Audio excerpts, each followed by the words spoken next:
தமிழ் படிக்கலாம் வாங்க. அதிகாரம் 1 கடவுள் வாழ்த்து. குறள் 6. பொறிவாயில் 5 வித்தான் பொய்தீர் ஒழுக்க நெறி நின்றார் நீடு வாழ்வார்.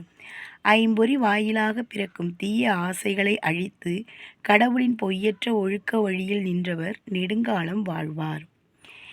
இன்றைய வகுப்பில் நம்ம மாத்திரைகள் பற்றி பார்க்க போகிறோம்.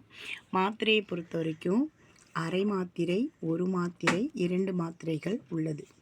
இது எதுக்கு நம்ம பயன்படுத்துவோம்? தமிழில் மாத்திரை எங்கே வந்துச்சு அப்படின்னு பார்த்தீங்கன்னா, நம்ம பயன்படுத்துகிற எழுத்துக்களில் உயிரெழுத்துக்கள் மெய்யெழுத்துக்கள் இருக்கும் இல்லையா?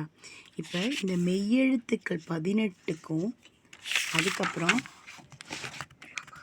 ஆயுத எழுத்து அக்கு, அதுக்கு அரை மாத்திரை அளவு. அதுக்கப்புறம் குறில் எழுத்து, நீங்கள் குறில் எழுத்து பார்த்துருப்பீங்க. உயிரெழுத்தில் அ, இ, உ, ஏ, ஓ, இதெல்லாம் வந்து குறில் எழுத்து, உயிரெழுத்து. இது மெய்யெழுத்தோடு சேர்த்து க முதல் ந வரை, கி முதல் நீ வரை உள்ளது, கு முதல் நூ வரை, கே முதல் நே வரை, கோ முதல் நவ் வரை. இப்போ இந்த எல்லா எழுத்துக்களுக்கும் வார்த்தைகளில் வரும்பொழுது அதுக்கு ஒரு மாத்திரை அளவு.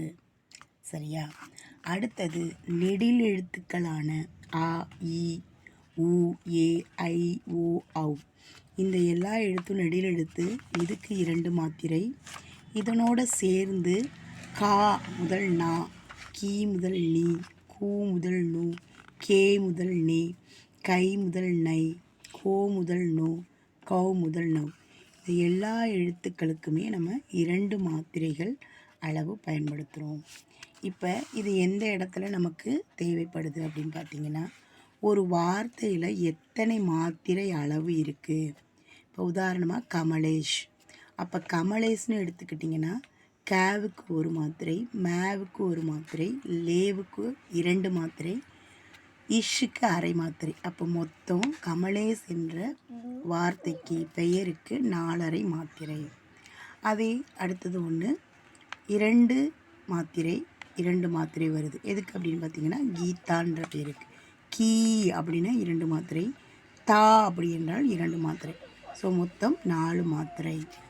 சரியா? இப்போ உங்களுக்கு இந்த மாத்திரையோட அளவுகளும் எதுக்கு வரணும்னு, எப்படி நம்ம பயன்படுத்தணும்னு நல்லா தெரிஞ்சிருக்கும். அடுத்த வகுப்பில் பார்க்கலாம். நன்றி.